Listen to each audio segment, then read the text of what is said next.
अस्सलाम वालेकुम नाज़रीन, प्रोग्राम न्यूज़ ब्रेकर्स के साथ मैं हूं आपकी मेज़बान ज़रियाब आरिफ। प्राइम मिनिस्टर इमरान खान ने आज एक तवील अरसे बाद कौमी असम्बली का रुख किया और अपने खिताब में सबसे पहले कोरोना पॉलिसी का जिक्र किया, इस दावे के साथ कि अगर इस मामले पर किसी मुल्क की पॉलिसी वाज़ेह थी तो वो पाकिस्तान है। हमारे तज्जियाकार जो पहले रोज से ही प्राइम मिनिस्टर की पॉलिसी को कंफ्यूज करार देते आए हैं, वो आज इस राय के बाद क्या तज्जिया देते हैं ये उन्हीं से जान लेते हैं। अपने खिताब में प्राइम मिनिस्टर ने कश्मीर मामले पर भी गुफ्तगू की और फिर से वही बयानिया दोहराया कि कश्मीर का मामला बातचीत से हल हो सकता है, जैसे कि वो माजी में भी कहते आए हैं कि जंग किसी मसले का हल नहीं। लेकिन लद्दाख के मामले पर चीन के रद्द अमल के बाद क्या अब भी ये बयानिया अपनी जगह दुरुस्त है? दूसरे सेगमेंट में हम बात करेंगे फवाद चौधरी के पार्टी के अंदरूनी इख्तलाफात से मुतालिक दिए गए बयान की, जिसके आफ्टर शॉक्स का सिलसिला अभी भी जारी है। यहाँ तक कि गुज़िश्ता रोज उनके इस्तीफे की खबरें भी गर्दिश करती रहीं, उसके बाद खुद ही उन्होंने इस इस्तीफे के हवाले से दी गई खबर की तरदीद कर दी। इस पर बात करने के लिए प्रोग्राम में हमारे साथ मौजूद होंगे senior lieutenant general retired Amjad Shoaib साहब। जनरल साहब, बहुत शुक्रिया प्रोग्राम में अपना वक्त देने के लिए। सीनियर सहाफ़ी तज्जियाकार नासिर चौथाई साहब भी प्रोग्राम में हमें ज्वाइन कर रहे हैं। तज्जियाकार नसीम सिद्दीकी साहब भी हमारे साथ शामिल गुफ्तगू होंगे। सहाफ़ी तज्जियाकार रज़ा रोमी साहब भी प्रोग्राम में हमें ज्वाइन कर रहे हैं और सहाफ़ी तज्जियाकार मुज़म्मिल सोहरवर्दी साहब भी प्रोग्राम में हमारे साथ शामिल गुफ्तगू होंगे। तो प्रोग्राम का आगाज़ करते हैं प्राइम मिनिस्टर के उस बयान के साथ जो कि आज उन्होंने कोरोना के मामले पर कौमी असम्बली में इज़हार ख्याल करते हुए दिया। वो क्या कह रहे थे, ज़रा सुनिए आप। अगर किसी मुल्क की गवर्नमेंट में कंफ्यूजन नहीं थी, वो हमारी गवर्नमेंट थी। 13 मार्च से लेके आज तक मेरी एक स्टेटमेंट बता दें जिसमें तजाद हो। 13 मार्च से आज तक मेरी किसी भी बयान में, किसी भी स्टेटमेंट में कोई तजाद नहीं है। कोरोना का मामला था जिस पर प्राइम मिनिस्टर इज़हार ख्याल कर रहे थे। लेकिन हमारे तज्जियाकार इस बयान से, इस स्टेटमेंट से कितने मुत्तफिक हैं, जरा उनसे बात कर लेते हैं। एनबीसी स्टार्टिंग विद यू, बताइए वज़ीर आज़म के बयान से मुत्तफिक हैं? ज़रिया बाज़ औक़ात तो बड़ा मजाक करती हैं आप। ऐसा लगता है कि आप जानबूझकर वो सवाल कर रही हैं जो बनता ही नहीं। आपको पता है, आपने भी किया है, आपने भी एयर किया है और बाकी सब लोगों ने एयर किया है कि प्राइम मिनिस्टर ने 13 मार्च से लेकर कल रात तक क्या कहा। कभी फ्लू कहा, कभी नज़ला कहा, कभी ज़ुकाम कहा, कभी कुछ और कहा, और कभी कहा ख़तरनाक नहीं है, कभी कहता है लोगों को मारता नहीं है, और कभी कहता है कि साहब ये जो सूरत हाल है काबू में आ जाएगी। तो ख़ासा मजाक है।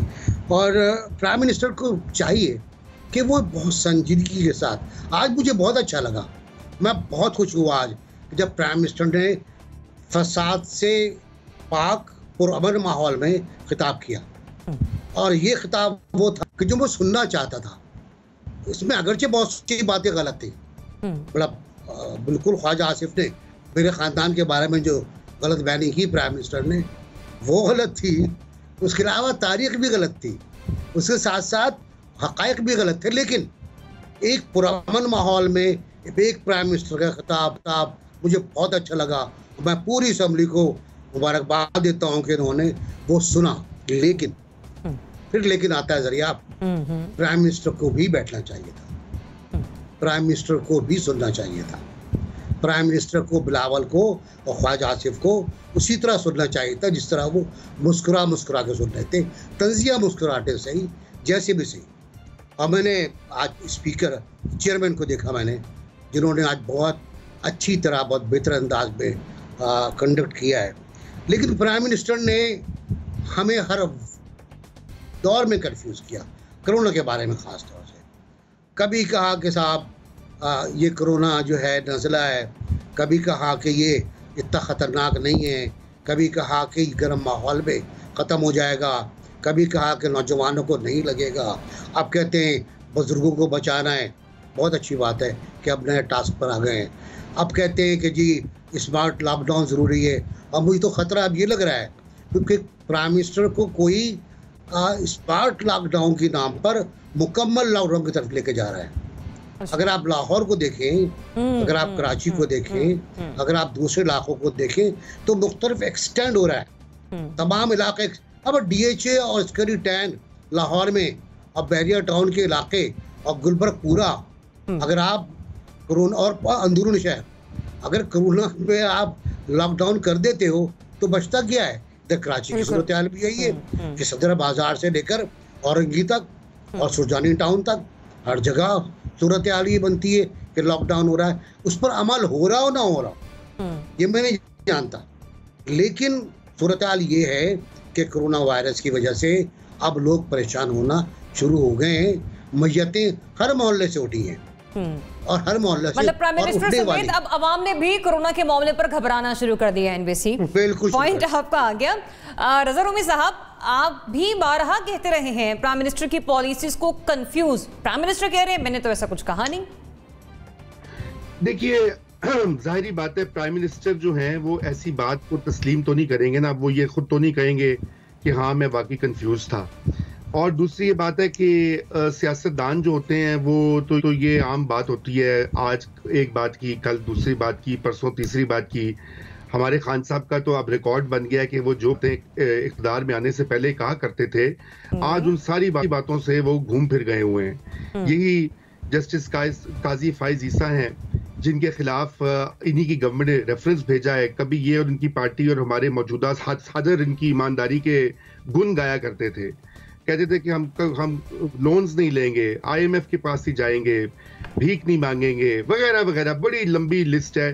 तो ये इसमें कोई हैरानगी की बात नहीं है, बल्कि हैरानगी तो तब होती कि अगर वज़ीर आज़म साहब फ्लोर ऑफ द हाउस पे खड़े होकर कहते कि हाँ मेरी गवर्नमेंट जो है और मेरी गवर्नमेंट की तरफ से कुछ शुरू में हुई हैं कोताहियां और हम उनको ठीक कर रहे हैं, तो कोई बड़ी अच्छी बात होती है, उनका कदो काठ स्टेचर में इजाफा होता है। लेकिन ये इसको टोटली डिनाई करना, क्योंकि अब ये इस डिजिटल एज में जो कुछ कहा जाता है लीडर्स की तरफ से वो सब कुछ रिकॉर्डेड होता है, इसलिए लोग वीडियोस निकाल के चलाते हैं।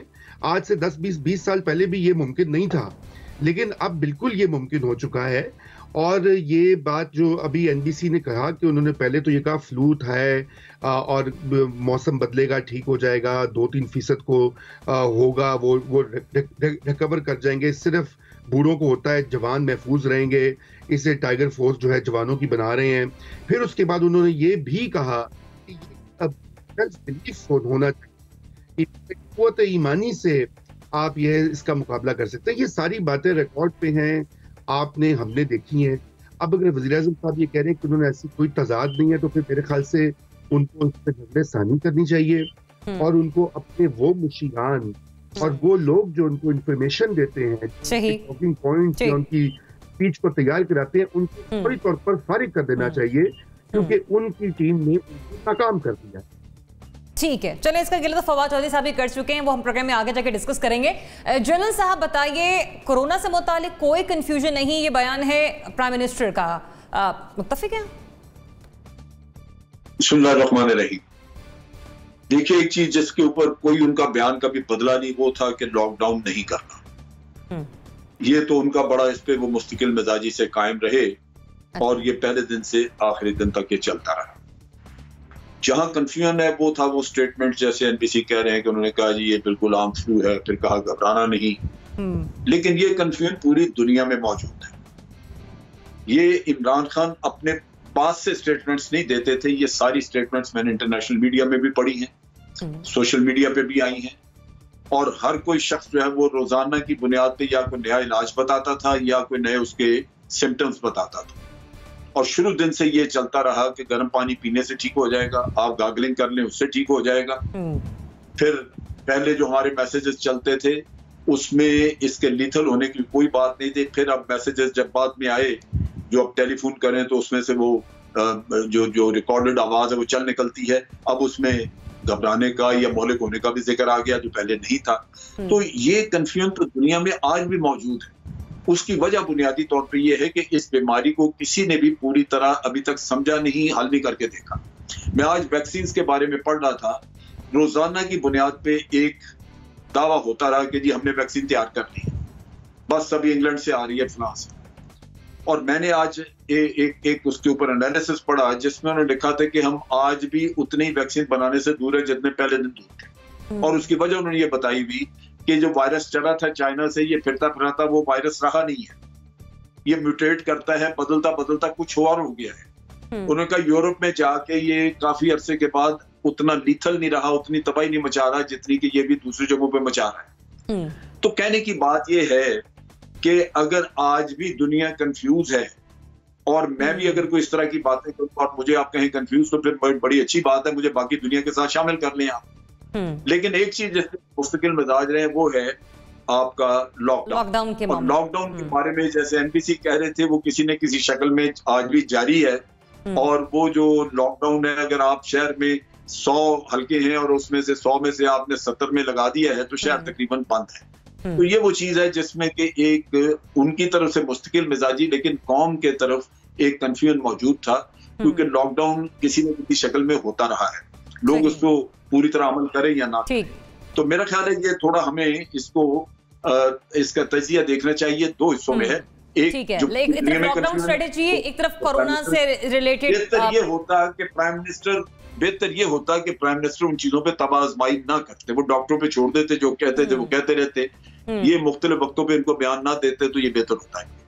सही। मुजम्मिल साहब, जिस तरह से दुनिया में माहिरीन सेहत के बयानात बदलते रहे, WHO की तरफ से भी हमने बहुत सारे बदलते बयानात देखे हैं, आज कुछ और कल कुछ और।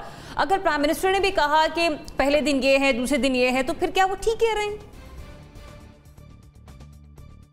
चलिए मैं मान लेता हूँ ये बात कि प्राइम मिनिस्टर को इसके बारे में, बीमारी के बारे में नहीं पता था और उन्होंने वक्त के साथ साथ इस बीमारी के बारे में सीखा, और वो कोई डॉक्टर तो है नहीं, लिहाजा जो उन्हें जो बताता था वो उस पर यकीन कर लेते थे।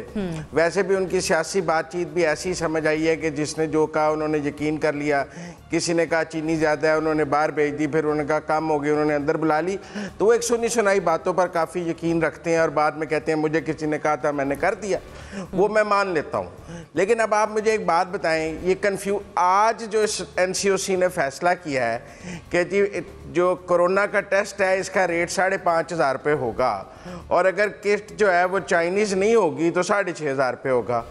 ये पिछले 4 महीने से जो 10,000 की लूट सेल लगी हुई थी उसमें भी कन्फ्यूजन था।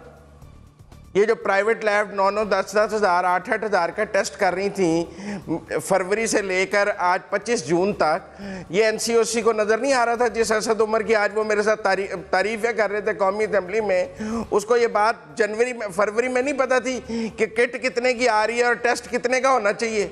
ये जो लूटो अरबों रुपया लोगों का लूटा गया है टेस्ट के नाम पर, और आप देखें ना PCB ने हफीज़ का टेस्ट कराया, पॉजिटिव आ गया है, उसने जाके प्राइवेट लैब से कराया, नेगेटिव आ गया है, मजाक बन गया है हमारा टेस्ट भी। ये तो NCOC की और किटों की कारकर्दगी है जो इन्होंने इंपोर्ट की है NDMA से।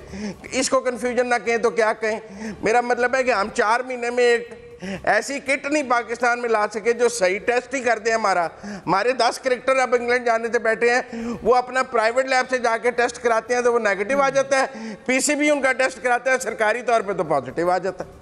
फिर कहते हैं हम कंफ्यूज नहीं थे।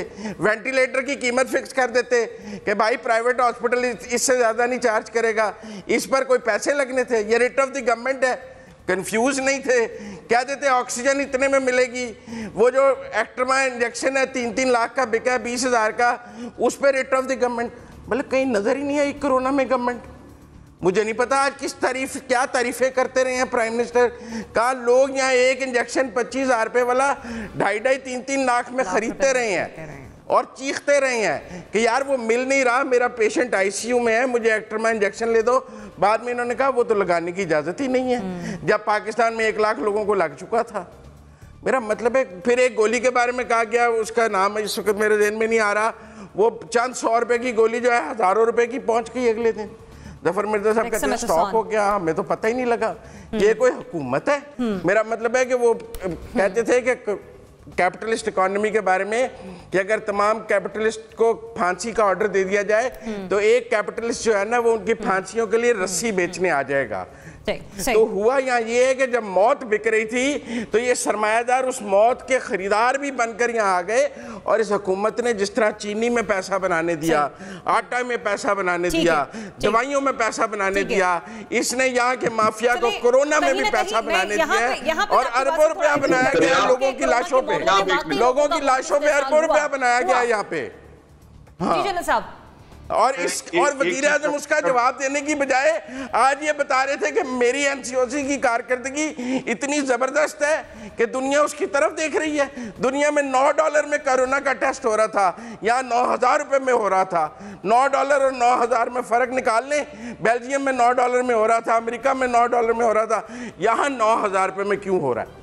इसलिए कि माल बनाया जा रहा था और हम सब बैठ के तमाशा देख रहे थे, जैसे चीनी का तमाशा देख रहे थे, जैसे आटा यहाँ 50 रुपए किलो पिछले 3 माह में महंगा हो गया है, हम तमाशा देख रहे हैं। जैसे इंसुलिन 300% महंगी हो गई है, हम तमाशा देख रहे हैं। वैसे टेस्ट यहाँ कई हजार गुना महंगा हुआ है। वेंटिलेटर 1-1 लाख रुपए में एक दिन में बिका है, ऑक्सीजन 50-50 हजार रुपए में बिकी है। हमने तमाशा देखा है लोगों की मौत का। और आज प्राइम मिनिस्टर मुझे नया दस्त सुना रहे थे सामना हुआ है गुज़िश्ता 3 से 4 माह के दौरान। जनरल साहब एड योर कमेंट क्विकली, फिर मुझे तो इसका जिम्मेदार प्राइम मिनिस्टर नहीं है, इसका जिम्मेदार प्राइम मिनिस्टर नहीं है, इसके जिम्मेदार एनसीओसी नहीं है। ठीक है मुजम्मिल साहब, आ गया पॉइंट आ गया। जनरल साहब भी कमेंट करेंगे उसको फोकस रखने के लिए, क्योंकि वो ये ना हो कि ये भी स्यापा करना शुरू कर दे। तो मैं इसलिए ये बता रहा हूं कि आपका सवाल था कि उनके बयान में कोई तजाद है, तो तजाद की बात अभी नसीम सिद्दीकी अगर करेंगे तो फोकस्ड होंगे, क्योंकि वरना फिर वो रोना धोना शुरू हो जाता है स्यापा, तो वो बड़ा मुश्किल हो जाता है सुनना भी। सिद्दीकी साहब देखिए, बिस्मिल्लाहिर्रहमानिर्रहीम साहब शुक्रिया। आप देखें कि फोकस की बात आती है या कन्फ्यूजन की बात आती है, तो मेरे ख्याल से दुनिया में वाहिद मुल्क चाइना था, क्योंकि जो ही वुहान के अंदर ये वबा फूटी है उन्होंने टोटली लॉकडाउन किया और वहाँ पे उन्होंने फौरी तौर पे जो है वो हॉस्पिटल्स भी तामीर किए और उसको 3 महीने के अंदर इरेडिकेट करके उसको क्लियर कर दिया। कन्फ्यूजन तो हमारे यहाँ पे रहा है और स्पेशली लॉकडाउन के ऊपर रहा है, क्योंकि लॉकडाउन रहा भी है, अभी तक है। कई ऑफिसेज ऐसे हैं जो 4 महीने से नहीं खुले। तो मैं तो पहले वाले इमरान खान साहब को तलाश करता हूँ, जो अपोजिशन लीडर होते थे या कंटेनर के ऊपर खड़े होकर तकरीरें किया करते थे। कन्फ्यूजन तो बिल्कुल रहा है, ये आप नहीं कह सकते कि कन्फ्यूजन नहीं रहा है, क्योंकि स्मार्ट लॉकडाउन की टर्मिनोलॉजी मुझे तो अभी तक समझ नहीं आई। NBC ने बिल्कुल सही कहा, लाहौर में जानता हूँ और मैं लाहौर में रहता हूँ, आप भी लाहौर से हैं। अगर आप मॉडल टाउन, DHA, गुलबर्ग, अंदरूने लाहौर, समनाबाद और गुलशन रावी तो बंद कर दिया सारा, तो लाहौर बंद हो गया ना। तो वो कहाँ गए दिहाड़ीदार, कहाँ करेंगे लोग काम? बात समझने की थी। अगर शुरू में, जैसे कि सारे तज्जियाकार बोलते रहे, कि अगर शुरू में स्ट्रिक्ट लॉकडाउन लाइक कर्फ्यू बेशक 2 वीक के लिए किया जाता, उसमें थोड़ा खोल दिया जाता, फिर 1 वीक के लिए सख्त किया जाता, तो इसका फैलाव नहीं बढ़ता। क्योंकि असल में बात समझने वाली ये थी कि WHO या FDA सब कंफ्यूज थे, क्योंकि इसमें कोई शक नहीं है कि ये एक नया वायरस है। जब तक 2-3 साल गुजर नहीं जाएंगे, इसके ऊपर रिसर्च नहीं हो जाएगी, हमें एग्जैक्टली इसका नहीं पता चलेगा। म्यूटेट करता है, यंगस्टर्स पे भी कर रहा है, बच्चे भी मर रहे हैं, तो इसको हम कोई क्लासिफाइड वायरस नहीं बोल सकते। तो इसमें कन्फ्यूजन रहा है। शुरू में अगर उस कन्फ्यूजन को दूर कर लिया जाता और जो एक सोशल डिस्टेंस वाला मामला था उसको क्रिएट किया जाता, और टेस्टिंग सबसे बड़ी इंपॉर्टेंट बात है कि टेस्टिंग कैपेसिटी अभी भी हमारे मुल्क की ठीक नहीं हुई है। तो इन 4 महीनों के अंदर हमने किया क्या है? अगर हम कंफ्यूज नहीं थे तो हम सारी चीज़ों को क्लियर अप कर चुके होते अभी तक, लेकिन हमें ये नहीं पता था कि आगे कितने मरीज़ आने वाले हैं, हमें कितने वेंटिलेटर्स चाहिए होंगे, हमें कितने हॉस्पिटल्स चाहिए, कितने बेड चाहिए, कितने ऑक्सीजन सिलेंडर्स चाहिए। तो ये कन्फ्यूजन नहीं तो ये और क्या चीज़ है? तो इस कन्फ्यूजन को दूर करने के लिए अगर आपने टाइमली डिसीजन ले लिए होते तो आज पाकिस्तान के हालात बहुत अच्छे होते। मैं ये नहीं कहूँगा, ये एक वबा है, पूरी दुनिया में फैली है, बड़े से बड़े ममालिक में इसने तबाही मचाई है, पाकिस्तान में भी तबाही मचा रहा है, लेकिन हम उस तबाही को कम से कम कर सकते थे, जो कि हम नहीं कर सके। मुशाहिदे से हम लोग सीख सकते थे, बजाय इसके कि हम खुद तजुर्बे करने चलते। NBC आप कुछ कहना चाह रहे थे उस वक्त, अपना कमेंट ऐड कर दीजिए, फिर मैं अगले सवाल की तरफ मैं कहना चाह रहा था कि मुजम्मिल ने जो बात की है कि सरमायादारी निज़ाम में लोग बीमारी से फ़ायदा उठाते हैं। मैंने अभी 4-5 रोज़ पहले फेसबुक के ऊपर एक बिल लगाया है अस्पताल का, जो 18 लाख रुपए का है। ऑक्सीमीटर जो है, जो 3000 का था, वो 8000 का मिल रहा है। तो यहाँ तो लूट सेल लगी हुई है और उस पर काबू पाने वाला कोई नहीं है। तो एक बात मैं कह रहा था, एक बात मैं कह रहा था, NCOC और हुकूमत कहाँ है? एक बात मैं कह रहा था कि जो सवाल अगर है, हम आमतौर से देखते हैं अब इस प्रोग्राम में कि हम सवाल से बाहर निकल जाते हैं। हमें सवाल के अंदर रहना चाहिए, सवाल का जवाब हम देते हैं और उसके बाद 90 सेकंड हमारे पूरे हो जाते हैं तो हम चुप हो जाएं।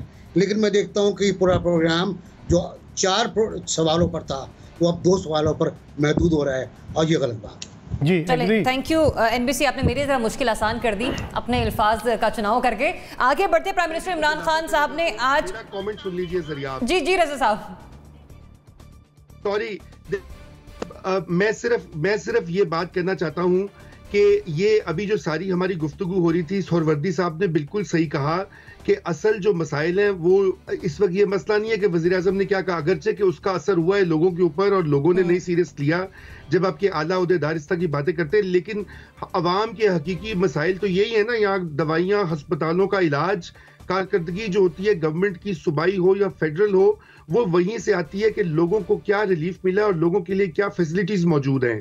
तो बात यह है कि ये जो इस तरह के दावे करने हैं, ये उनके इमरान खान साहब के सपोर्टर्स तो इस पर बहुत खुश होंगे, तालियां बजाएंगे, इत्तेफाक भी करेंगे, लेकिन अगर आप देख लीजिए कि दुनिया में जो है WHO ने क्या कहा है, पाकिस्तान को खत लिखे हैं, जो कुछ मीडिया में रिपोर्ट हुआ है, हत्ता कि आप ये देखें, चलिए अपोजिशन को तो छोड़े ना, वो तो सारे चोर और करप्ट हैं, लेकिन आप ये देखिए कि मलिहा लोधी साहिबा जो कि बहुत ही काबिल मोहतरम सफ़ीर हैं और उनका अपना एक स्टैचर है, किसी सियासी पार्टी की रुकन नहीं है, उन्होंने परसों एक मजमून लिखा है अंग्रेजी के अखबार में और उन्होंने यही बातें कही कि कन्फ्यूजन जो है उसकी वजह से नुकसान हुआ है।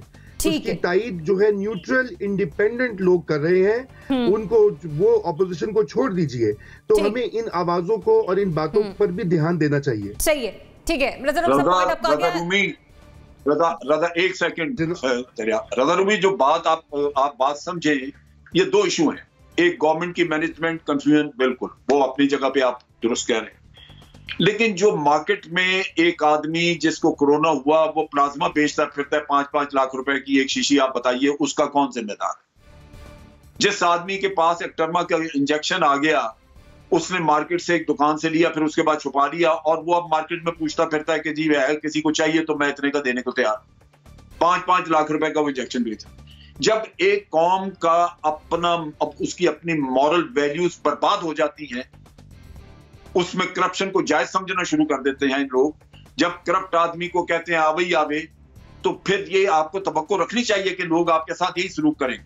ठीक है, पॉइंट आपका आ गया। मैं वेरी क्विकली अगले सवाल की तरफ जाऊंगी। मैं चाहती हूँ कि अगले सवाल पर भी हम बात कर लें। उसकी तरफ कोई नहीं आता जो रमजान के महीने में बख्शिश अपनी अल्लाह से गुनाह बख्शवाने के बजाय, ये तो होगी कोरोना के मामले पर प्राइम मिनिस्टर की स्टेटमेंट और आप लोगों का रद्द अमल। किसी की भी हुकूमत, कश्मीर के मामले पर खान ने बात की है, अब जरा वो सुन लेते हैं। अब चलाइए, प्राइम मिनिस्टर साहब ने क्या कहा कश्मीर के मामले पर आज। कोशिश की हिंदुस्तान से, आप सबको पता है, क्योंकि मैंने बात भी की नरेंद्र मोदी से कि कश्मीर का हमारा इशू है, तो ये हम बातचीत से हल कर लें, और ट्रेड में अगर हमारा कश्मीर का इशू हल हो जाए तो बहुत बड़ी एडवांटेजेस हैं, दोनों मुल्कों को बड़ी एडवांटेजेस हैं। हमारा कश्मीर का मामला हल हो जाए तो बहुत सारे एडवांटेजेस हैं हमारे पास। प्राइम मिनिस्टर ने ये बात की, जैसे कि वो माजी में भी कहते रहे हैं कि जंग किसी मसले का हल नहीं है, लिहाजा आज एक बार फिर उन्होंने अपना बयानिया दोहराया और कहा कि कश्मीर का जो मसला है उसका हल जो है वो बातचीत से ही मुमकिन है। जनरल साहब, लद्दाख के मामले पर जो चीन का रिएक्शन सामने आया, उसको देखने के बाद भी आप कहेंगे कि कश्मीर के मसले का हल बातचीत से ही मुमकिन है? जी बिल्कुल, ये हमें समझना चाहिए।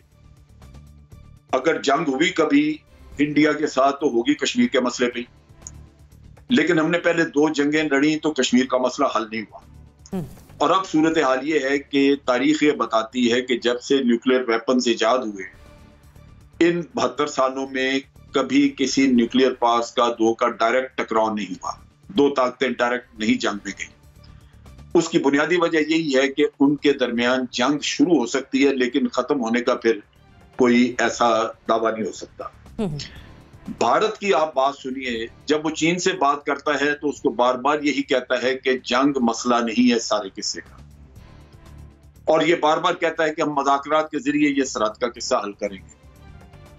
चीन भी यही कर रहा है, चीन भी यही कहता है, लेकिन चीन साथ ये कहता है कि अगर आपने कोशिश की जंग की तरफ जाने की तो हम बिल्कुल जाएंगे, उस पर लिहाज नहीं आपका करेंगे। लेकिन भारत बार बार यही कह रहा है कि जंग मसले का हल नहीं, आप बातचीत करें। और लिहाजा बातचीत के जरिए उन्होंने पहले भी अपने कई दफा डोकलाम का पिछले 2 साल पहले उन्होंने हल किया। तो आज भी सूरत हाल यही है कि अगर कभी ये मसला हल होता है, बेशक वो दोनों मुल्कों के अपने जो डिक्लेयर्ड स्टांस हैं उनसे हटके हो, आउट ऑफ द बॉक्स कोई सोल्यूशन हो, कोई और एक्सेप्टेबल, क्योंकि थर्ड पार्टी कश्मीरी भी हैं, उनको भी एक्सेप्टेबल होना चाहिए, तो होगा वो इसी तरह बातचीत के जरिए। जंग हुई तो थोड़ा बहुत फ्रंटियर्स आगे पीछे बदल सकते हैं, लेकिन ये नहीं होगा कि कश्मीर का मसला हल है। लिहाजा बात दुरुस्त है, लेकिन फिलहाल कोई मुज़ाकरात के जरिए हल सामने होता या मुज़ाकरात ही होते हुए नजर नहीं आते, तो इस वजह से एक मायूसी है। हम बहुत दफा कोशिश कर चुके हैं कि मुज़ाकरात हों, लेकिन भारत करना नहीं चाहता। उसकी वजह बुनियादी तौर पर यही है कि वो अपनी ताकत का उसको जोम है कि उनकी कन्वेंशनल पावर का डिफरेंशियल बहुत बेहतर है, उनकी सुपीरियरिटी है कन्वेंशनल पावर में, तो शायद वो होल्ड करके रख सकते हैं।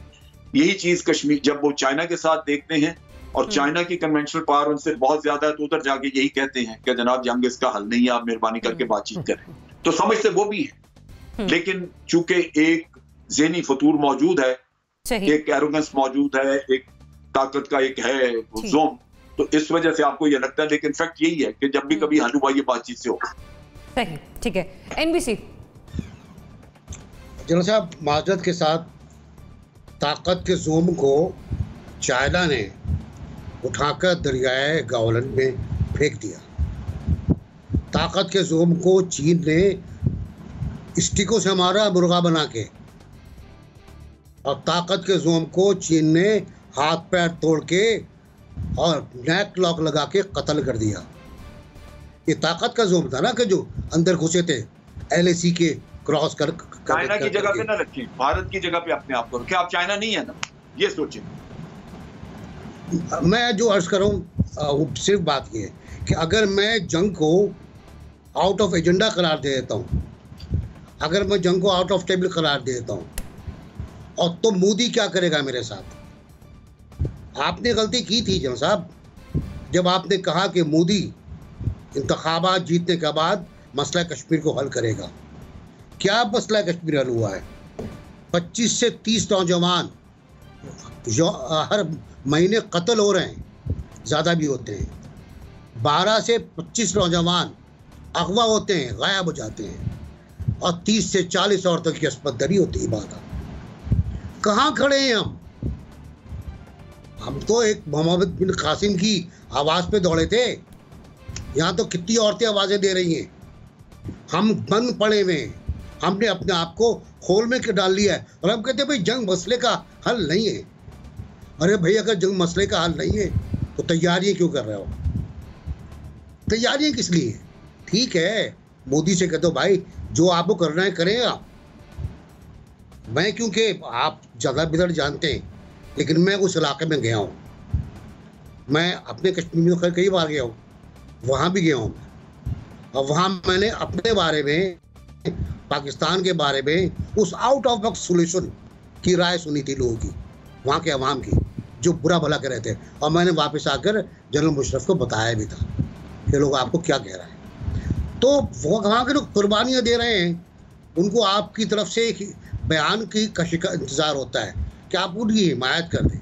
आप उनसे कहते हैं यार हम जंग तो कर सकते नहीं मोदी से, वो बहुत बड़ी ताकत है, वो बहुत बड़ी क़ुव्वत है, लेकिन जब हमारी अफवाज के ऊपर हमला होता है तो हम फिर जवाब भी देते टिकाएंगे। हमें वही जवाब पर रहना चाहिए जो हमने फरवरी में दिया था। मैं एक सेकंड, अभी मैं एनबीसी वजाहत कर। देखिए, बात यह है कि आपको भूलना नहीं चाहिए कि हमने जो 2 जंगें लड़ी हैं वो कश्मीर पे ही लड़ी थी, और मैंने ये भी कहा कि तीसरी अगर हुई तो कश्मीर पे ही होगी। लेकिन जो फर्क आप नहीं समझ रहे वो ये कि यू कांट बी एग्रेसिव। आप पुलवामा का किस्सा देखें। पुलवामा में एक वाकया होता है, भारत इल्जाम लगाता है कि पाकिस्तान ने किया, शाम तक उसको सारे मगरबी मुल्क कहते हैं कि India retains the right to retaliate. वो पहली दफा 45 साल में आपकी सरहद क्रॉस होती है, इंटरनेशनल बाउंड्री, और वो बालाकोट जाते हैं। दुनिया में किसी एक जगह से, चाइना इंक्लूडिंग चाइना, कंडेमनेशन नहीं आई। आप बात समझ रहे हैं? पूरी दुनिया ने कहा कि नहीं ठीक किया पाकिस्तान। मैं आपकी बात आप ये ध्यान में रखिए भी कर रहा हूँ मैं कि आपको दोनों चीजें आपको आ गया एनबीसी जनरल साहब, बाकी 3 मेंबर्स का भी ले लेते हैं। मिलिट्री पावर भी यूज करनी है, आपने मिलिट्री पावर भी यूज करनी है, क्या है और आपको इंटरनेशनल सपोर्ट भी चाहिए। अगर आप इंटरनेशनल सपोर्ट खो देंगे क्योंकि आपने जंग छेड़ी है तो फिर आपके लिए कोई जगह नहीं होगी। ये आप ध्यान में रखिए। तैयारी इसलिए करते हैं कि अगर भारत छेड़े हमें मौका दे तो हम, अगर आप तैयारी नहीं करेंगे तो वो तो अगले दिन आके आजाद कश्मीर ले लेगा आपसे। तैयारी आपने की है और जो आप बता रहे हैं ठीक है पॉइंट आगे जनरल साहब, मुजम्मिल साहब 10 महीने होने को है।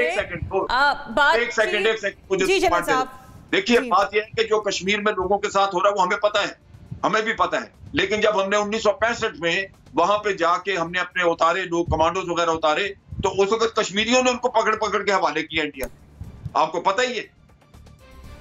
ये किसी ने किसी वक्त पे किसी ने गलती की है और कश्मीरियों ने पकड़ पकड़ के उनके हवाले किए। अब आज मुझे पता है कि जनरल अख्तर को किसने रोका था, मुझे पता है जनरल अख्तर को किसने रोका था, ये पता है मुझे। जब श्रीनगर की बत्ती नजर आ रही थी तो किसने रोका था हमारे ब्रिगेड। चलो जनरल साहब, एनबीसी पॉइंट आपका आ गया, कोऑपरेट कीजिए, मुझे आगे बढ़ने दीजिए। मैं चाहती हूं कि तीसरे सेगमेंट पे भी जरा बात हो जाए। बाकी 3 मेंबर्स के एनालिसिस मुझे लेने हैं, फिर मुझे ब्रेक की तरफ जाना है। क्योंकि अप्रूवल के बगैर नहीं हो सकता था। जनरल साहब, जब तक पॉइंट आपका आ गया, एक्सेप्ट न करे, इंडिया पाकिस्तान आपस में फैसला नहीं कर सकते, हम तजवीज कर सकते हैं। लिहाजा वो उनका कहना कि जनाब उनको वो आउट ऑफ द बॉक्स पसंद नहीं था, बिल्कुल नहीं पसंद तो नहीं हो सकता। आ रही हूं, मैं आप ही की तरफ आ रही हूं। कैसे होगा? ठीक है मुजम्मिल साहब। जी अब देखें, मैंने जनरल साहब की भी जो पूरी बात सुनी है और एनबीसी की भी सुनी है। इस गवर्नमेंट की इंडिया के हवाले से एक पॉलिसी और पोस्चर में फ़र्क है। आप समझें, इस गवर्नमेंट का पोस्चर कुछ और है और पॉलिसी कुछ और है इंडिया के हवाले से। इसकी वजाहत हालिया वाक़े से दे देते हैं कि 1 जून को, इस माह, जब जून में ही हम 25 जून को प्रोग्राम कर रहे हैं, इंडिया ने हमारे 2 डिप्लोमेट्स को एक्सपेल किया है कि जी ये स्पाई हैं, इनको यहाँ से निकाल दिया जाए। जवाब में अब डिप्लोमेटिक नॉर्म्स हैं, दुनिया के सफारती अदाब हैं कि उन्होंने हमारे 2 डिप्लोमेट्स को एक्सपेल किया है। जवाब में हमें उनके अगले दिन 2 डिप्लोमेट्स को एक्सपेल करना चाहिए था। ये है बराबरी के तलकात सफारती सतह पे। मैं जंग की बात नहीं कर रहा जनरल साहब के साथ, मैं नहीं कह रहा कि जंग कर लें यार, कम से कम सफारती डिप्लोमेटिक सतह पे तो बराबरी रखें ना। हम में तो इतनी जरूरत नहीं हुई इमरान खान साहब की फॉरेन पॉलिसी को कि अगले दिन 2 इंडियन डिप्लोमेट वापस एक्सपेल कर देते। उन्होंने हमारे 2 निकाले हैं, हमने क्यों नहीं निकाले?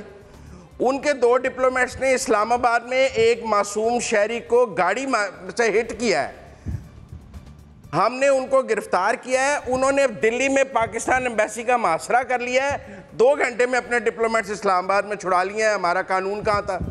हमने कोई उसके ऊपर उन 2 को भी एक्सपेल नहीं किया है। उसके बाद इंडिया ने ही कहा कि पाकिस्तान अपना 50% सफारतकार वापस ले जाए, तो हमें होश आई कि यार अच्छा, हम भी अब इंडिया को ये कह देते हैं कि अपने सफारतकार वापस ले जाएं। और वो जो मोदी का यार लंदन में बैठा है, वो यूएन में जाके इंडिया को सिक्योरिटी काउंसिल का वोट दे आया। ओ भाई, जंग ना करें, बात तो बराबरी की सतह पे कर लें। आज सफारती आदाब का तो ख्याल रखें, इंडिया के साथ इक्वल लेवल पे टॉक्स तो कर लें, मिन्नत और भीख तो ना मांगे मुज़ाकरात की। कश्मीरी लेट डाउन होते हैं, हाफिज सईद को सजा सुना दी है और कह रहे हैं कश्मीर का मुकदमा लड़ेंगे। मेरा मतलब है ये कश्मीर का मुकदमा लड़ेंगे हम खुद। मैं अब इससे ज़्यादा नहीं बात करना चाहता, फिर वो कह देती हैं तुम रोना धोना डाल देते हो, लेकिन पॉलिसी और पोस्टर ठीक है, मतलब आप कह रहे हैं कि कम से कम पॉलिसी कुछ और है, पोस्टर कुछ और है। पर तो हम लोग क्या कहते हैं, मुंह तोड़ जवाब दे सकते हैं जैसे कि वो कर रहे हैं। लेकिन ठीक है, अगर हम जंग की तरफ नहीं जाते तो। सिद्दीकी साहब, पहले तो मैं एनबीसी की बात से बिल्कुल उनकी तायद करूंगा कि जो हम प्राइम मिनिस्टर के ऊपर बड़ी तनकीद करते हैं, अपोजिशन पे बड़ी तनकीद करते हैं, लेकिन जो प्रोग्राम का डेकोरम है, हम खुद अगर उसका ख्याल नहीं रखेंगे तो हम किसी पर तनकीद करने के भी मैं अपने आप को तो नहीं इस काबिल समझूंगा। और जो सवाल पूछा जाता है उसका जवाब देना चाहिए, अपने दिल के फपोले खोलने शुरू नहीं कर देने चाहिए। आपका सिंपल सा एक सवाल है, जैसे इमरान खान साहब के ने उन्होंने कश्मीर के मसले पर बात की है, बात में वज़न है, बात ठीक है। आप देखें कि जब 2nd वर्ल्ड वॉर हुई, यूरोप में तबाही मच गई, आखिर में उसका हल क्या निकला? टेबल पे बैठे, उन्होंने बातचीत की, ईस्ट जर्मनी था, वेस्ट जर्मनी था, बर्लिन दीवार उनके दरमियान में थी, बातचीत के साथ उन्होंने उसको ख़त्म किया। तो बात ये ठीक है, बात ये वज़न वाली है। मैं इमरान खान साहब को पसंद करूं या ना करूं, हमें ये देखना है कि बात जो कर रहे हैं वो ठीक है या गलत है। तो बिल्कुल आजकल का दौर जंग करने का नहीं है। और ये कहा जाए कि भी अगर जंग करने का दौर नहीं है तो फिर हम असला क्यों खरीद रहे हैं, अपने फ़ौज क्यों बनानी? भाई और भी बड़े मामला होते हैं, अगर आपकी फ़ौज नहीं होगी तो कोई आपको आराम से आके खाच के चला जाएगा। तो फ़ौज भी ज़रूरी है, उसकी ट्रेनिंग, उसका असला, उसकी ख़रीदारी वो बिल्कुल ज़रूरी है। लेकिन जंग करना ज़रूरी नहीं है, आपने अपने मसल ज़रूर दिखाने हैं। लेकिन अगर कोई मसला है उसके लिए आपको टेबल पे बैठना पड़ेगा। दूसरी तरफ बात यह आती है कि अच्छा चले हम बातचीत से मसले का हल निकालते हैं, टेबल पे बैठते हैं। उसके लिए आप क्या कर रहे हैं? उसके लिए हमारा फॉरेन ऑफिस क्या कर रहा है? उसके लिए हमारे प्राइम मिनिस्टर साहब कितनी तगोदो कर रहे हैं कि किस तरह हम कहाँ बैठा जाए। बैरून ममालिक जो हमारे अपने इस्लामी ममालिक हैं, उनको आपने कितना कन्विंस किया कि वो इंडिया पे प्रेशर डालें, उनके साथ बिजनेस ख़त्म करें, अपने जो उनकी तरफ ओवरसीज़ उनके लोग काम कर रहे हैं उनको जॉब से निकालें, उन पर प्रेशर डालें। किस तरह प्रेशर डाल के उनको टेबल पर लाया जाए, ये इंपॉर्टेंट बात है। तो ये गवर्नमेंट को सिर्फ बयान दे देना इमरान खान साहब का ये काफ़ी नहीं है। हमें उनको ये दिखाना पड़ेगा कि किस तरह आप टेबल पे उनको लाते हैं, बराबरी पे बिठाते हैं और बातचीत शुरू करते हैं और मसले का हल निकालते हैं। ये सोल्यूशन गवर्नमेंट ने या प्राइम मिनिस्टर इमरान खान ने हमें या कौम को देना है। रज़ा रूमी साहब, देखिए, जहाँ तक तो बात है कि कश्मीर का मसला हो या भारत के साथ ताल्लुकात हों, जंग ऑप्शन नहीं है। जंग ऑप्शन इसलिए नहीं है कि ये दोनों मुल्क जो है इनके पास जौहरी टेक्नोलॉजी है, एटमी बम है, मिसाइल हैं, और खुदा न खास्ता अगर जंग जो है वो आगे बढ़ती है, एक्सपैंड होती है, तो उसमें लाखों नहीं करोड़ों लोग पाकिस्तान में भी और हिंदुस्तान में भी लुकमा अजल बन जाएंगे। इसलिए ये एक नॉन ऑप्शन है। जंग किसी भी चीज़ का जवाब नहीं है। वो ज़माने कभी होते थे कि जब जंगे जो है मामलात और टेरिटरीज को सॉल्व कर देती थी, आज की दौर में नहीं होता। तो पहली तो ये बात है। इसीलिए पाकिस्तान और हिंदुस्तान जनरल मुशर्रफ के ज़माने में एक बहुत अच्छी पेशरफ्त हुई थी। एक 4 नुकाती फार्मूला जो था जनरल मुशर्रफ ने पेश किया था। आई नो कि उसके बहुत सारे नकाद भी हैं, और अभी मैं उनका जनरल मुशर्रफ का नाम लूंगा तो लोग नाराज हो जाते हैं कि जी आप एक डिक्टेटर की जो फॉर्मूला है उसकी क्यों तारीफ करते हैं। बात ये कि वो ही बेहतरीन हल है। आज भी, अब कल भी वही होगा, अगले आने वाले सालों में भी होगा। उसी की तरफ हमें तवज्जो देनी चाहिए। लेकिन अब प्रॉब्लम ये है कि इंडिया तो बात करने को तैयार नहीं है। सारे जो हमने पहले ओवरचर्स दिए इमरान खान साहब ने, ये पुलवामा वगैरह से पहले, उन सारी चीज़ों को मोदी साहब ने रिजेक्ट किया और कोई रिस्पांस नहीं दी।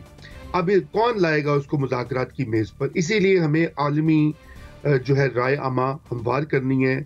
हमें इसमें सालिसी भी चाहिए, इंटरवेंशन भी चाहिए बड़ी पावर्स की, अपने साथी दोस्त ममालिक की, ताकि वो भारत को बावर करवा सकें कि मुज़ाकरात के अलावा कोई रास्ता नहीं है और कश्मीर का मसला जो है वो इस तरह की ये आर्टिकल 370 खत्म करने से हल नहीं होगा, क्योंकि वहां पर आपने लोगों के ऊपर नाजायज कब्जा किया हुआ है और वहां के लोग उसकी मजामत करें, वो नहीं मानते। वो कहते हैं, वहां के नौजवान कहते हैं हमने नहीं इंडियन बनना बजोरे बंदूक।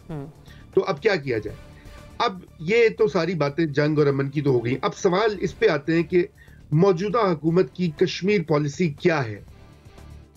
और अगर जो मुजम्मिल ने बात कही कि पॉलिसी और पोस्चर जो है उनमें बहुत फर्क है। पोस्चर तो ये है ना कि वो आए दिन वो कहते हैं जी मोदी जो है वो नाज़ी जर्मनी की तरह है, आरएसएस जो है वो नाज़ी पार्टी की तरह है और ये फाशिस्ट है और ये है। हालांकि मोदी के इलेक्शन से बिल्कुल पहले बयान आया था हमारे ही वज़ीर आज़म साहब का, उन्होंने कहा था कि बीजेपी जो है वो पाकिस्तान के लिए सूदमंद साबित हो सकती है क्योंकि उससे बातचीत करके मसला कश्मीर हल हो सकता है। वो सारे दावे और अंदाजे गलत साबित हुए। जब ये अगस्त का मामला भी हुआ, आप उसके बाद देखिए कि हमारे दफ्तर खारजा और हमारी गवर्नमेंट और हमारे कैबिनेट का क्या आप ये कहना चाह रहे हैं नजर रूमी साहब के प्राइम मिनिस्टर के इस बयानी में? नहीं, मैं सॉरी, अभी आई नीड 30 सेकंड्स कि आधे घंटे के लिए खड़ा हो जाए सारे लोग और कश्मीर जो है वो उसका मसला हल हो जाएगा। अभी पाकिस्तान में तो बच्चा अवेयर है कश्मीर के लिए। हम तो बचपन से ये पढ़ते आए हैं, सुनते आए हैं, देखते आए हैं। अवेयरनेस चाहिए तो दुनिया को चाहिए। पाकिस्तान से बाहर चाहिए। पाकिस्तान के अंदर आप ट्रैफिक जैम करके आधा घंटा क्या करेंगे? तो ये बयानबाजियां, तकरीरें, ये खड़े होना, ये मार्च कर देना, वो मार्च कर देना, पाकिस्तान के अवाम कश्मीरियों के साथ हैं, इसमें कोई इबहम नहीं है, आज से नहीं दहाइयों से। असल बात यह है कि दुनिया को आप कायल क्यों नहीं कर पाए? हमारी सिफारतकारी कहाँ गई? हमारे जो सफीर सारे मौजूद हैं, हमारे जो वजीर हैं, कश्मीर कमेटी पे देखे किसको बिठाया हुआ है इस गवर्नमेंट ने? वो शख्स हैं जिनके ऊपर जो है पहले वो गलत बयानी और झूठे मुकदमे दर्ज करने का जो है वो सारे का सारा मामला सामने है पब्लिक के। तो आपके पास कोई सीनियर आपको पार्लियामेंटेरियन या सीनियर फिगर नहीं मिला कि वो कश्मीर कमेटी को हेड करे और जाकर दुनिया में हमारा पॉइंट ऑफ व्यू दे और दुनिया को बताए कि वहां पे कश्मीरियों के साथ क्या जुल्म हो रहे हैं और किस तरह से उनके से मोदी सरकार ने वहां पर एक जबर की नई दास्तान रकम की है। ठीक है रज़ा रूमी साहब, पॉइंट आपका क्लियरली आ गया कि ठीक है, कश्मीर के मसले का हल बातचीत से मुमकिन है, इस बयानिए में वजन जरूर है, लेकिन ऑन द अदर साइड जी जनरल साहब एक आध मिनट, रज़ा रूमी ने जो बातें की हैं वो बिल्कुल दुरुस्त है। असल चीज है यही, आपकी कश्मीर पॉलिसी कमजोर है, आपने कश्मीर के मामले में वो डिप्लोमेटिक एफर्ट नहीं की, आपने वो मेहनत नहीं की जो करनी चाहिए थी। और मैं इस हुकूमत की बात कर रहा हूँ, आपने कहा था जी हम फॉरेन ऑफिस में कश्मीर डेस्क खोल रहे हैं, हम हर जाके तो एम्बेसी में भी कश्मीर डेस्क खोलेंगे, किधर गए? वो नहीं खोले। और इंडिया तकरीबन यकतरफा अपनी पॉलिसी प्रमोट कर रहा है। लेकिन उसके साथ साथ एक और जो चीज है, ये मैं एनबीसी के नॉलेज के लिए कह रहा हूं, जो पिछले दिनों में, पिछले 1-1.5 महीने में जितने कश्मीरी मुजाहिदीन मारे गए हैं उतने पिछले 3 सालों में नहीं मारे गए थे। और इसकी बुनियादी वजह यह है कि जो इंडियन फोर्सेस हैं, इंडियन आर्मी है, वो पेनिट्रेट करने में कामयाब हो गई और उसके पास ह्यूमन इंटेलिजेंस मौजूद है, वहां पे मुखबर मौजूद है उनके। और कश्मीरियों का सबसे बड़ा मसला उनकी अपनी सफों में जो गद्दार है वो है। वहां पे फारूक अब्दुल्ला क्यों जिंदा है? इंडिया इन्हीं लोगों की मदद से हर इलेक्शन के बाद वहां पे मिलकर हुकूमत बना लेता है। क्या आजादी ये मिलती है? इस तरह मिलती है? आजादी उस कौम को मिलेगी जहां काबज गवर्नमेंट टक्करें मार बैठे वो हुकूमत ना बना सके। वहां पे उसको कोई ना कोई पार्टी मिल जाती है जिससे मिलकर वो हुकूमत बनाती है और यही लोग वोट देते हैं। तो कश्मीरियों को अपने भी अंदर झांकना होगा कि जो गद्दार है उनको सारी उम्र पालते रहेंगे तो यही होता रहेगा जो उनके साथ हो रहा है। तो सबसे बड़ा शेख अब्दुल्ला से लेके फारूक अब्दुल्ला, उमर अब्दुल्ला, ये महबूबा मुफ्ती और इससे पहले बख्शी, ये सब वो गद्दार थे जिन्होंने इनका खून बेचा और उनके ऊपर याशी की खुद। इनसे भारतीयों से मिल के हुकूमतें बनाते रहे और आज मुखबर है जो उनको मुखबर दे दे, यानी खबरें देके उनको पहुंचाते हैं उस घर तक जहां पे आपका वो मुजाहिद छुपा हुआ है। ठीक है जनरल साहब, आपका पॉइंट ऑफ व्यू आ गया, कंप्लीट मेरे पॉइंट पास आपका बहुत आ कुछ गया। कहने को है, लेकिन आपका वक्त बहुत मुख्तसर है, मुख्तसर कुछ कहना नहीं चाह रहा मैं। Thank you NBC, thank you. मुझे ब्रेक की तरफ नजर बढ़ना है, लेकिन के साथ कि प्राइम मिनिस्टर जो कि बयान दे रहे हैं कि कश्मीर के मसले का हल बातचीत से मुमकिन है, उससे हमारे तक जगह मुतफिक ज़रूर हैं, लेकिन गिला सिर्फ इस बात का है कि जो आपने दावे और वादे किए थे सिफारती तौर पर कि किस तरह से कश्मीर का मसला हल किया जाएगा, तो वो बातचीत और मुज़ाकरात की सूरत हाल बनती कहीं दिखाई नहीं दे रही। मुझे बढ़ना एक ब्रेक की तरफ, स्टे ट्यून्ड।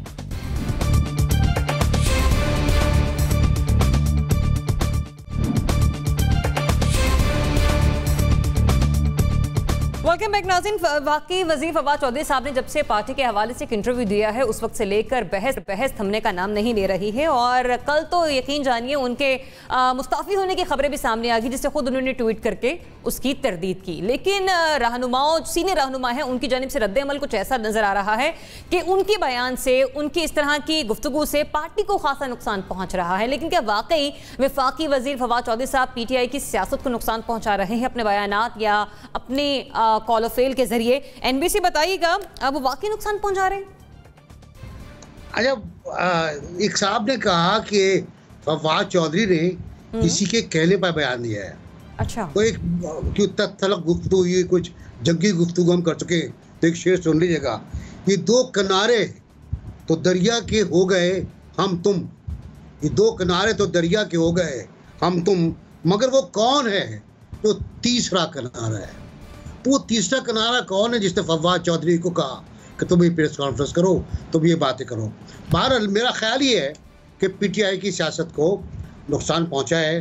प्राइम मिनिस्टर, मैंने कहा था उस दिन कि प्राइम मिनिस्टर कर सकते हैं, हालात को ठीक बना सकते हैं, और प्राइम मिनिस्टर ने कल पूरे दिन यही काम किया।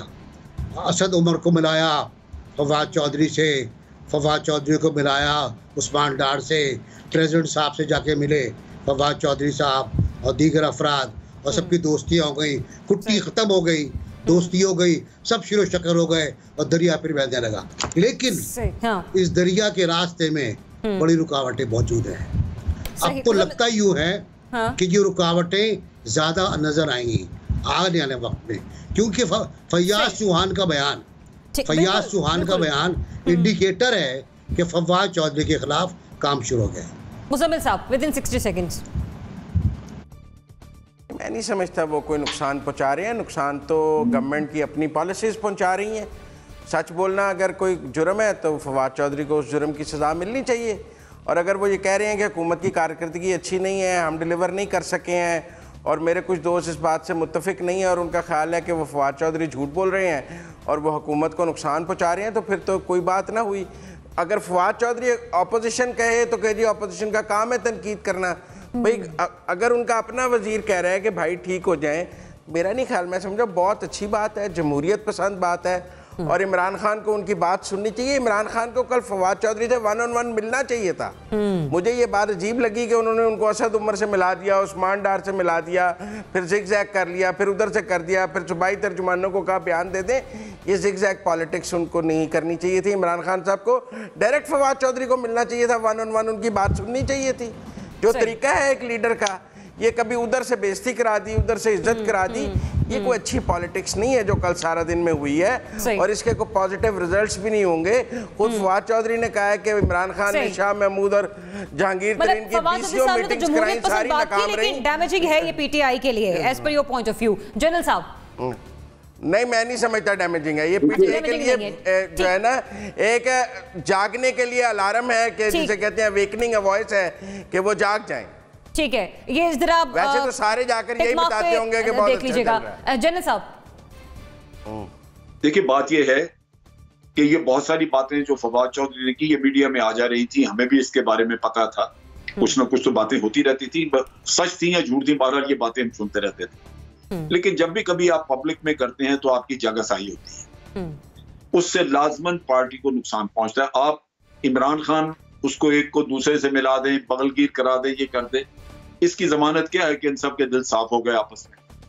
सो पब्लिकली जब भी आप कोई लेके आएंगे वो आपकी इंटरनल यूनिटी को जरूर उससे नुकसान पहुंचेगा। सो मेरा अपना ख्याल है कि ये जो काम किया गया है इससे सियासी एतबार से पार्टी की यूनिटी जो है वो लाजमन इफेक्ट होगी और गिले शिकवे रहेंगे, जिसकी वजह से हो सकता है कि आपस में तावन की कमी।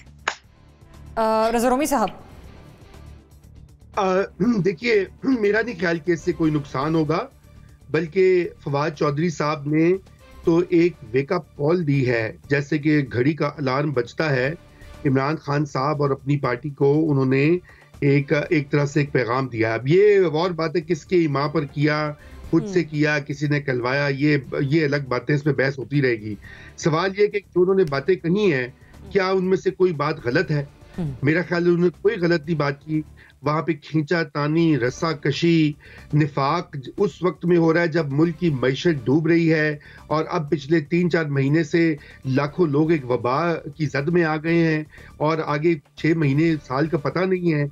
और उस वक्त आपकी पार्टी के अंदर जो सीनियर रहनुमा है वो एक दूसरे की टांगे खींचना चाहते हैं और अपनी पार्टी और अपने वज़ीर-ए-आज़म को नाकाम कर रहे हैं। मेरे ख्याल से अच्छी बात है उन्होंने साफ पब्लिक में की है और इसका क्रेडिट मिलना चाहिए। इमरान खान साहब नाराज होने की बजाय कान धरने चाहिए और फिक्स करने चाहिए मामला अपनी पार्टी और अपनी हुकूमत। सिद्दीकी साहब, आप देखें कि ये कोई नई बात नहीं है। फवाद चौधरी साहब ने जो भी बयान दिया है, जब भी कोई बड़ी पार्टी होती है, जब मुस्लिम लीग नून हुकूमत के अंदर थी तो आपने देखा कि उनके दो जो स्टॉल वोट्स थे, ख्वाजा आसिफ और चौधरी निसार की आपस में बातचीत नहीं थी और इस तरह की बयानबाजी चलती रहती थी। जब पीपल्स पार्टी की गवर्नमेंट थी उसमें भी ऐसी होता है कि जो स्टॉल वोट्स जो प्राइम मिनिस्टर या प्रेसिडेंट या चेयरमैन के करीब होते हैं उनमें रस्सा कशी होती रहती है। तो मेरा नहीं ख्याल कि कोई फवाद चौधरी के इस बयान से कोई इतना ज़्यादा नुकसान पहुँचेगा, क्योंकि PTI जो है वो इमरान खान के इर्द गिर्द घूमती है।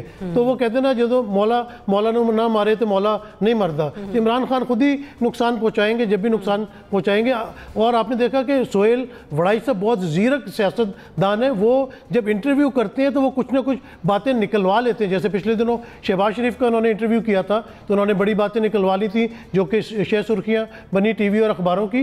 तो इसी तरह फवाद चौधरी ने भी जो बयान दिया, तो ये कोई ऐसी बात नहीं थी। ये लोगों को पता है कि जब असद उमर आउट हुए थे तो उसका रीज़न क्या था, और अगर अब जहांगीर तरीन आउट हुए हैं तो उसका रीज़न क्या है। तो ये खींचातानी चलती रहती है, और जहाँ सियासी एटमॉस्फेयर होता है वहाँ पे ये बातें कोई ज़्यादा इतनी ज़ुमानी बातें नहीं होती, ये नॉर्मल हालात ही सही। तो फवाद साहब का बयान सोई हुई क़यादत को जगाने के लिए था, जो कि एक तरीके से देखा जाए तो दुरुस्त है। 3 तज्ज़ियाकारों की राय नफ़ी में है कि नहीं लगता उन्हें कि जो फवाद चौधरी साहब का बयान है उन्होंने किसी भी तरीके से सियासत को नुकसान पहुँचाए, बिलखुसूस पाकिस्तान तहरीक इंसाफ की। मुझे दीजिए इजाज़त नाज़रीन, अल्लाह हाफ़िज़।